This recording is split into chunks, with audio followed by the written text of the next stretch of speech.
아이 없는 데서 싸우자. 싸우자가 아니지. 아이 없는 데서 얘기를 하자. 얘기하자. 근데 사실 또 따로 시간을 내서 얘기할 만한 그런 여유가 없을 때도 있잖아요. 그러니까 그것도 틀린 게 뭐냐면 틀렸어요?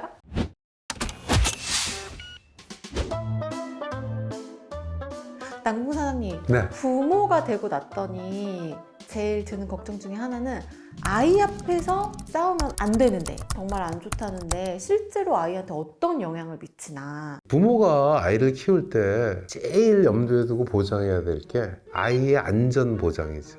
안전하다는 느낌, 내가 위험하지 않다는 느낌. 근데 부모가 싸운다는 거는 내가 케어를 못 받을 수 있다는 느낌을 줘요. 저 사람들이 치고받고 싸우다 둘 다 죽으면 어떡하지? 막말로 얘기해서. 아니면 한 사람이 떠나버리면 어떡하지? 좀 과정에서 얘기하면 부모의 싸움의 문제가 아니라 나의 안위, 생명과 직결되는 문제로 감각이 되기 때문에 엄청난 불안을 유발하죠. 애들은 말의 내용이 아니라 말의 톤이나 소리나 강약에 의해서 분위기를 받아들이잖아. 근데 그게 반복이 되면 그게 애한테 심리적으로 굉장히 막대한 병적 영향을 주죠.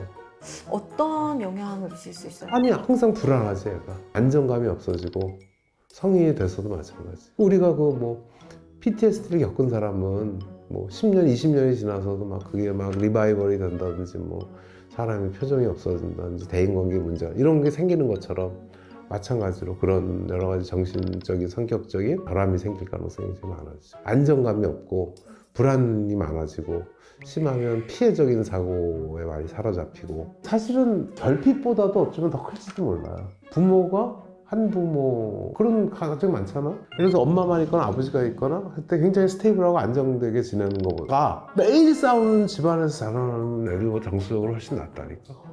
그러면은 어린 시절에 좀 사이가 안 좋은 부모님 밑에서 자란 사람이 이제 성인이 됐어요. 근데 이런 사람들이 일반적으로 이렇게 관계를 맺을 때도 좀 과도한 불안. 그러니까 안정감이 없고 의심스럽고, 그리고 대인관계가 원활하지 않지. 그 스킬이 떨어지지.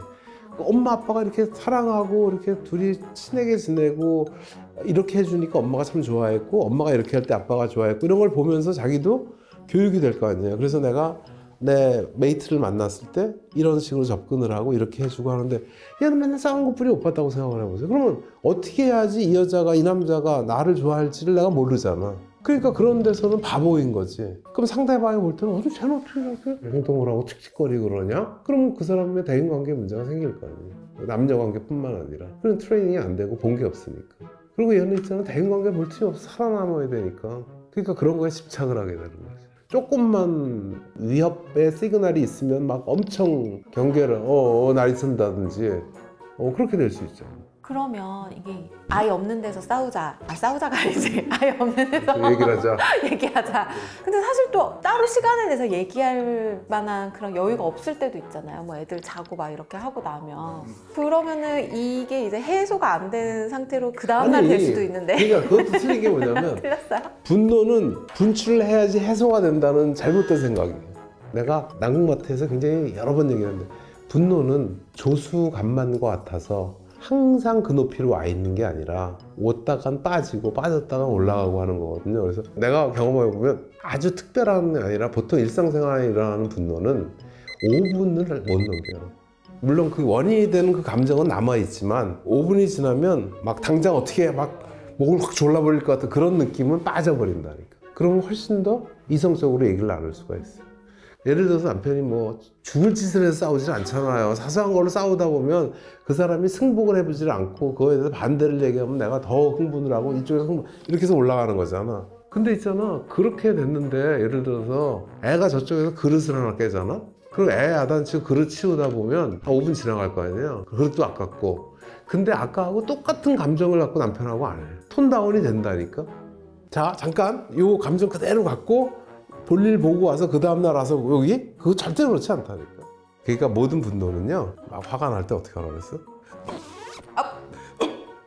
하고 그 자리를 피해. 그리고 5분 있다 돌아와. 화장실 가서 앉아있든지 안 나오는 소변을 보면서 5분만 있다가 나오면 8 내지 90%의 감정은 휘발려 버려요.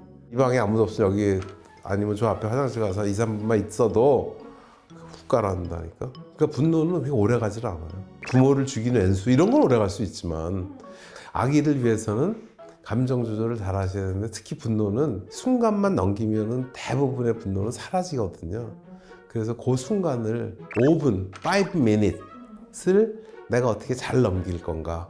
그거는 부부뿐만 아니라 모든 대인관계에서 친구, 상사, 부하 직원, 하다못해 운전하고 가는데 확 끼어드는 차의 운전사에 대해서도 5분만 내가 액션을 안 취하면 그 다음에는 나름대로 저는 뭐 미친놈이다 라든지 이게 머릿속에서 합리화가 돼요.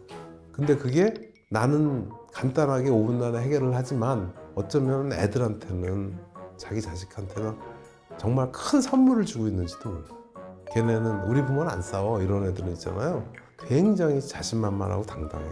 근데 부모가 맨날 싸우잖아. 우리말에 그런 말 있죠. 준육 들어있는 것 같은 애들이 있어요. 그럼 자신감이 없어. 걔가 싸우는 부모한테 나 뭐 해야 되는데 그럼 말이 그래 해 이렇게 나오겠어요? 아 뭐래 이럴 거 아니야.